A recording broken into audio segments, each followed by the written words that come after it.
Qu'est-ce qui lui arrive à la 2? Il faut faire chauffer l'appareil ou...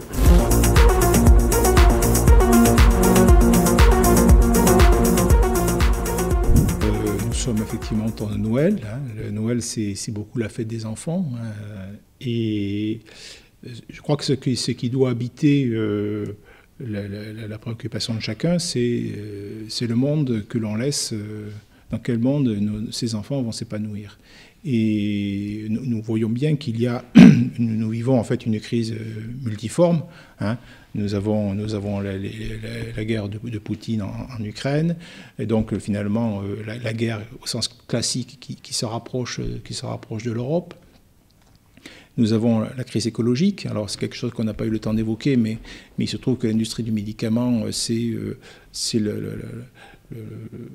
la partie principale de l'empreinte écologique du système hospitalier. Et donc en fait on voit bien que derrière l'industrie des médicaments, en fait on a en fait une empreinte qui est insupportable du point de vue écologique. Le système hospitalier, c'est autour de 8% de l'empreinte carbone de la France. Le médicament plus les appareils biomédicaux, c'est un peu plus de 4%, et c'est énorme. Vous voyez, c'est déjà supérieur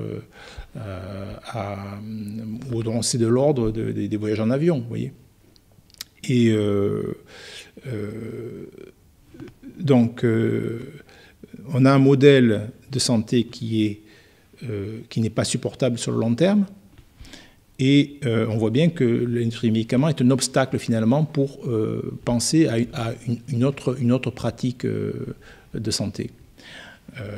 Donc, face à tous ces défis, refondation du système de santé, préparation en fait à, je veux dire, prise en compte des limites de la planète, intégration des limites planétaires dans finalement le service de santé. Pour tous ces défis, on a besoin d'avoir des systèmes de décision intègres, démocratiques et fiables. Et moi, ce que je voudrais donc lancer comme alerte finalement, c'est que nous, collectivement, nous investissions au niveau, avec sérieux, cette question de l'intégrité de la décision publique dans un espace démocratique. Ce n'est pas un acquis de nos systèmes démocratiques, c'est quelque chose sur lequel il faut veiller et qu'il faut, le cas échéant, réformer pour que finalement nous continuions à avoir les moyens d'apporter des réponses aux menaces qui deviennent de plus en plus présentes. Donc, notre outil démocratique, c'est un atout formidable. Et on n'imagine pas pouvoir résoudre ces problèmes si finalement on laisse la démocratie en jachère. Donc, il faut avoir confiance dans nos institutions démocratiques. Il faut réinvestir ces institutions pour qu'elles rendent à la population le service que cette population mérite.